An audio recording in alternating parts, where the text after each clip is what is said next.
Hello दोस्तों, आपका स्वागत है हमारे YouTube चैनल पर। दोस्तों, हमारे देश भारत में कई महान वीरों ने जन्म लिया है, जिन्होंने अपने शौर्य और पराक्रम से भारत के गौरव को बढ़ाया है। हमारा देश वीरों की भूमि रहा है। समय समय पर यहाँ महान योद्धाओं ने जन्म लिया है, लेकिन इन महान योद्धाओं के साथ साथ हमारे देश में गद्दार भी जन्मे हैं। हमारे इतिहास में जहाँ पन्ने वीरों की वीर गाथाओं से भरे हुए हैं, वहीं उन वीरों के साथ गद्दारों द्वारा हुए धोखे भी मोटे मोटे अक्षरों में मिल जाते हैं। जब भारतीय इतिहास के गद्दारों की बात की जाती है तो सबसे बड़ा नाम आता है जयचंद का, जिन्होंने पृथ्वीराज चौहान से बदला लेने के लिए मोहम्मद गौरी का साथ दिया था।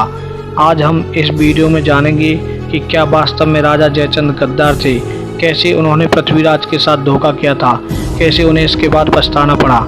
मगर इससे पहले चैनल को सब्सक्राइब कर दें, वीडियो को अंत तक देखें। वीडियो अच्छी लगे तो लाइक करें, शेयर करें और कमेंट में अपनी राय देना ना भूलें। तो चलिए चलते हैं हम अपनी कहानी की ओर।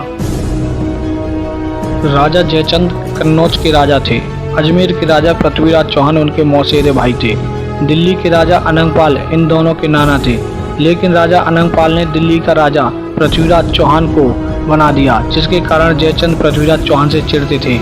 इनकी दुश्मनी तब और बढ़ गई जब पृथ्वीराज चौहान स्वयंवर में से राजा जयचंद की बेटी संयुक्ता को ले गए थे। राजा जयचंद दिल्ली और अपने अपमान का बदला दोनों ही पृथ्वीराज चौहान से लेना चाहते थे, इसलिए जयचंद ने पृथ्वीराज चौहान से युद्ध छेड़ दिया। पृथ्वीराज चौहान और जयचंद के बीच कई बार युद्ध हुआ, लेकिन हर बार परिणाम पृथ्वीराज चौहान की जीत ही थी।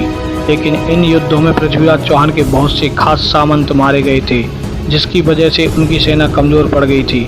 उधर बार बार युद्ध में मिली हार से जयचंद समझ चुके थे कि युद्ध में वो पृथ्वीराज चौहान को नहीं हरा सकते, इसलिए उन्होंने भारत के अन्य राजाओं को पृथ्वीराज चौहान के खिलाफ भड़काना शुरू कर दिया। उधर मोहम्मद गौरी भी पृथ्वीराज चौहान से अपने अपमान का बदला लेना चाहता था, इसलिए जयचंद ने मोहम्मद गौरी से हाथ मिला लिया। जयचंद मोहम्मद गौरी ने मिलकर पृथ्वीराज चौहान पर हमला कर दिया। इस युद्ध में धोखे से पृथ्वीराज चौहान को बंदी बना लिया गया। मोहम्मद गौरी ने कुतुबुद्दीन ऐबक को दिल्ली की गद्दी पर बैठाया, लेकिन मोहम्मद गौरी यहीं नहीं रुका, उसने कन्नौज पर हमला कर दिया। जयचंद और मोहम्मद गौरी के बीच हुए युद्ध में जयचंद की मृत्यु हो गई और गौरी ने जयचंद की गर्दन काटकर चौराहे पर लटकवा दी और नीचे लिख दिया गद्दार। जयचंद वास्तव में एक गद्दार ही था। अगर उसका पृथ्वीराज चौहान के साथ मतभेद था तो उसे वो आपस में सुलझा सकता था, लेकिन उसने ऐसा नहीं किया। उसने पृथ्वीराज चौहान के साथ धोखा किया, विदेशियों को अपने देश में आने का आमंत्रण दिया, जिसका परिणाम उसने स्वयं भी भुगता। तो ये थी कहानी राजा जयचंद की। वीडियो अच्छी लगे तो लाइक करें, शेयर करें, चैनल को सब्सक्राइब कर दें और कमेंट में अपनी राय देना ना भूलें।